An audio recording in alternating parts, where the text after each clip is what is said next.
It's gone, disappeared without a trace. My bag, with my passport inside, is nowhere to be found. Frantically searching, I felt the disapproving gaze of my mother-in-law, Olivia, accompanied by a sardonic smile. You brought this upon yourself, she sneered. A foolish wife like you, struck by divine retribution. We're leaving for America soon. Consider this our farewell. Her laughter echoed mockingly through the room. In that moment, I realized my mistake in trusting Olivia with my belongings.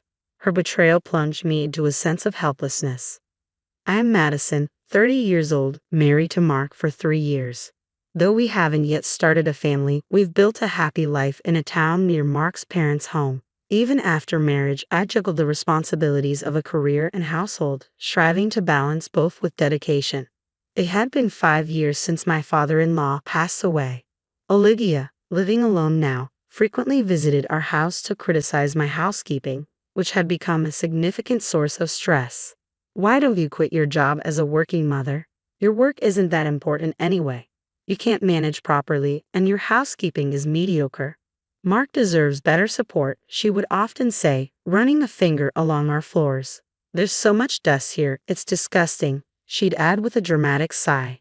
I'll admit I'm not the best at housework, but being accused of neglecting dusting felt unjust. I cleaned diligently every morning before work and cooked with our health in mind. Yet Olivia seemed to say whatever she pleased. Belittling me seemed to be her way of relieving stress. Every day became a struggle. Then, out of the blue, Olivia proposed a family trip, inviting us and Mark's sister's family along. Emma, my sister-in-law, was as mild-mannered as Mark, and we often enjoyed each other's company at our homes. However, the thought of traveling with Olivia made me uneasy. I had often confided in Mark about Olivia's cutting remarks, so when I expressed my reservations about the trip, he offered an optimistic perspective. Mom wants to join us. Maybe she's trying to create positive memories with you. It could be a chance to bridge the gap and build a more open relationship, Mark suggested with a hopeful smile. You're right, it's our first trip together. Perhaps we'll make wonderful memories and break down barriers. I agreed, buoyed by Mark's encouragement.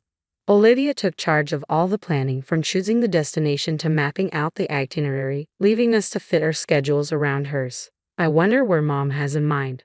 Hopefully, it's not too pricey, Mark remarked casually. She mentioned Australia in her email. I sighed, my apprehensions confirmed. Olivia had picked an extravagant international destination without considering our financial circumstances.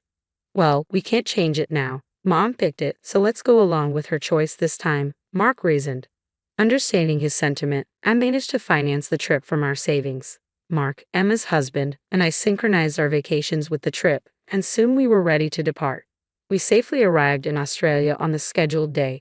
Time flew as we immersed ourselves in the breathtaking natural landscapes and savored delicious cuisine. Before we knew it, it was time to head back home. It was such an amazing trip. I even got quite a tan, Olivia exclaimed cheerfully, still enthusiastic even at the airport. Yes, it was truly fantastic and enjoyable, I replied, trying to match her excitement. However, I couldn't shake a lingering disappointment. What's bothering you? You seem a bit down, Mark asked, noticing my expression. Well, it's not a big deal, but I didn't get to connect with your mom as much as I had hoped. We hardly had a chance to talk privately during the trip, I confessed. Mark placed a comforting hand on my shoulder and reassured me, don't dwell on it too much. We all had a great time together, and that's what counts. His reassuring smile eased my concerns. Thinking I might be overthinking things, I followed the group. It's quite crowded here. I need to use the restroom before we board, Olivia announced, turning to me. Madison, could you hold my bags for me? Everyone, leave your bags with her, and let's go together. She handed me her heavy luggage and hurried off. I actually need to use the restroom too, Emma apologized, noticing my situation. I'll take over once I'm back. Just wait here for me. Shortly after they departed, Olivia returned alone. That was quick, I remarked, surprised. It was empty. Now, where did you put my bags? She scanned the area. Oh, they're right over there. I pointed to her luggage by her feet. Why is my expensive bag on the floor? I gave it to you so it wouldn't be set down. How could you be so careless? She retrieved it and held it protectively, though it was cumbersome, especially since I was still holding everyone else's bags as well. Olivia interrupted sharply. Enough. You're so thoughtless. Why don't you go to the restroom as well? I'll graciously keep an eye on your bags. Just leave them on the floor. Your inexpensive bag will be fine, she stated arrogantly. Thank you. I'll be quick, I replied, placing my bag on the ground and heading towards the restroom. To my dismay, there was a long line when I arrived. Emma emerged shortly after. What about the bags, Madison? She asked anxiously. I left them with Mark's mom so I could use the restroom, but it's really crowded in there. This might take a while, I explained, feeling uncertain despite Olivia's assurance that it was empty. After what felt like an eternity, I finally returned. Emma was waiting for me. I didn't want to risk getting lost, so I waited for you, she said, empathizing with my predicament as she often struggled with directions. When we returned to where we left Olivia, she stood alone, and the men were nowhere in sight. Thanks for keeping an eye on the bags, I said, scanning the area. Strangely, my bag was nowhere to be found. I'm certain I left it right here. I checked all the bags, but mine is the only one missing, I exclaimed anxiously. My bag's gone. You were here the whole time, right? I turned to Olivia, my voice trembling with panic. Your bag? I don't know. Maybe it was never here, Olivia responded coldly, sending a wave of despair through me. No, I know I left it here, right in front of you, I insisted, feeling a sense of betrayal. I didn't see anything. Don't blame me, Olivia retorted dismissively. I placed it there because you asked me to. What should I do? My passport was in that bag. I cried out in distress, my mind racing. Olivia sneered at me, her smile dripping with sarcasm. Maybe this is karma for how you treated my bag, tossing it on the floor. A lousy wife like you deserves to suffer the consequences and stay behind in America. I don't have time to deal with this. You're on your own. We're leaving without you, she declared callously. Goodbye, Olivia laughed mockingly, filling me with anger at her callous words. This wasn't just my problem. My bag held everyone's passports. Without it, none of us could return to America. Olivia's expression froze in disbelief. What? Why do you have everyone's passports? She grabbed my arm, her voice rising in alarm. Emma, who had been listening intently, stepped in to clarify. We were concerned about losing them with all the luggage, so Mark took charge of them. You might have forgotten because you were busy, Mom, Emma explained gently. Olivia reacted sharply. Is that so? I must have been distracted and forgot. But why were the passports with you and not Mark? That's odd, she accused, her tone accusatory. Mark had too much to carry, so I've been holding on to them since we left the hotel, I explained calmly. Olivia's temples pulsed visibly as she exclaimed, Why did you mention something so important? I had no idea your bag contained everyone's passports. I would have kept a closer watch if I had known. I struggled to believe her words. What do you mean? You took your eyes off my bag earlier. If you didn't know about the passports, was my bag stolen? Emma, looking pale and alarmed, confronted Olivia. Mom, please explain. Was Madison's bag really stolen? I have no idea if it was stolen. It was simply gone when I noticed, Olivia retorted coldly, stating with her arms crossed, unapologetic. I can't believe this. It's so irresponsible. Just then, Mark and the others returned, noticing our distressed expressions. What's wrong? Is everything okay? Mark asked, his concern evident. I quickly recounted the situation, and Mark sighed deeply, casting a disappointed glance at Olivia. This is serious. We need to search for the bag immediately. Mark and I shared a confirming glance. I left it right here, Olivia. You specifically asked me to place it here. I gestured towards the corner where all our luggage had been placed. It only took us about 15 minutes to return from the restroom. It must have been taken during that brief window. Olivia, where were you? I asked, noticing her arms crossed defensively.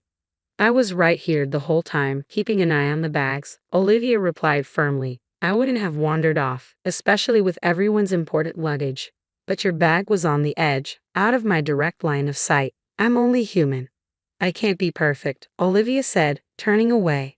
Let's file a theft report and check the surveillance cameras. The thief might still be nearby. We should act fast. Mark began to approach airport personnel, but Olivia grabbed his arm. Hold on a moment. Filing a theft report seems extreme. It would be more practical and faster to get the passports reissued, Mark said, shaking off her grip. We'll still need a police report for passport security, then we can proceed to reissue them at the embassy. Checking the surveillance footage could also help us recover the bag, Emma interjected, aligning with Mark's plan. That's right, Mark. We should move quickly, Olivia countered defensively. This is all her fault. She should take charge of finding the thief herself. Police involvement is unnecessary when she can handle it.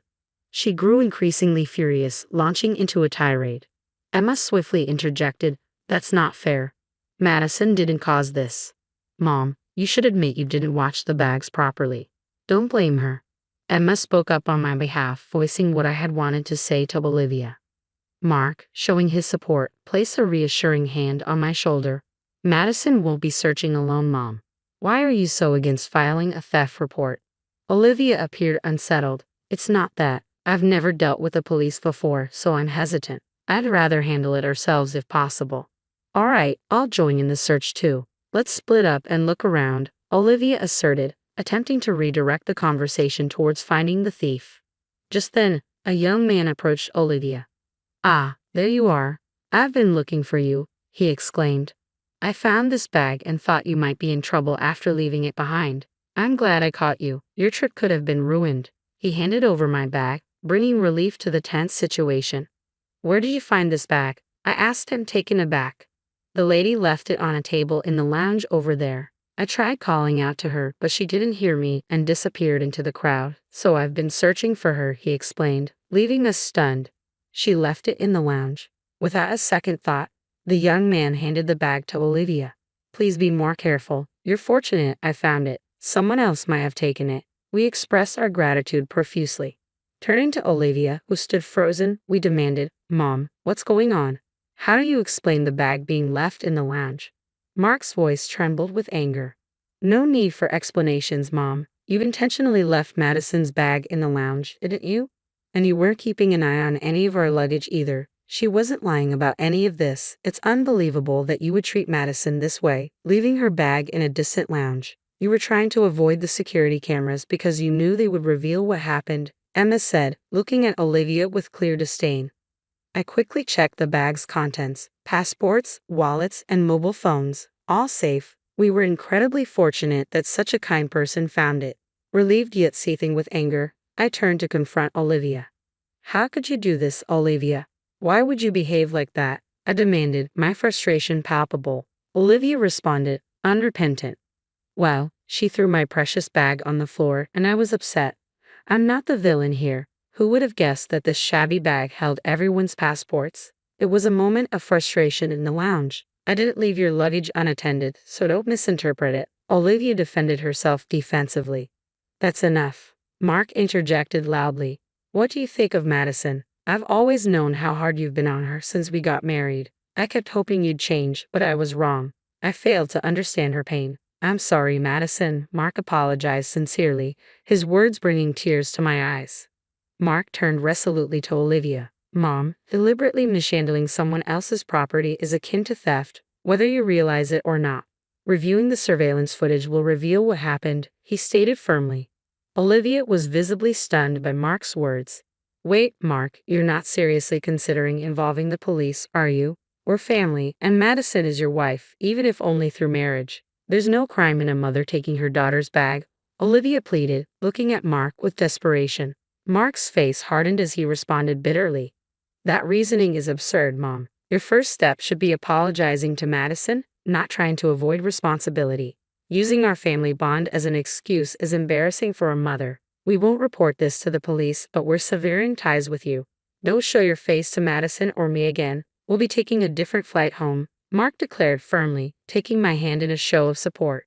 "Please, Mark, hold on. This is too sudden. I can't accept this. Give me a chance to apologize and make amends. I'm begging you," Olivia pleaded desperately, her voice tinged with remorse. Olivia clung to Mark's feet, trying to stop him. "But Mark, this is disgraceful. Please stop," Emma intervened, pulling Olivia away. With tears streaming down her face, Emma and her husband escorted Olivia away, leaving Mark and me alone. "Are you sure about this, Mark? Cutting ties with your mom?" I asked, concerned. "It's necessary. You're the most important person in my life. I should have protected you better," he replied, embracing me warmly. We managed to book a different flight home, returning to our normal lives without Olivia. Emma also decided to distance herself from her mother. We moved far away from Mark's family home, completely severing ties with Olivia. It seemed Emma had also chosen to keep her distance. 6 months after our trip to Australia, I discovered I was pregnant. Olivia would never know or meet this child. In our peaceful new town, free from Olivia's influence, we look forward to our future. My only wish is for Mark, our baby, and me to live happily together.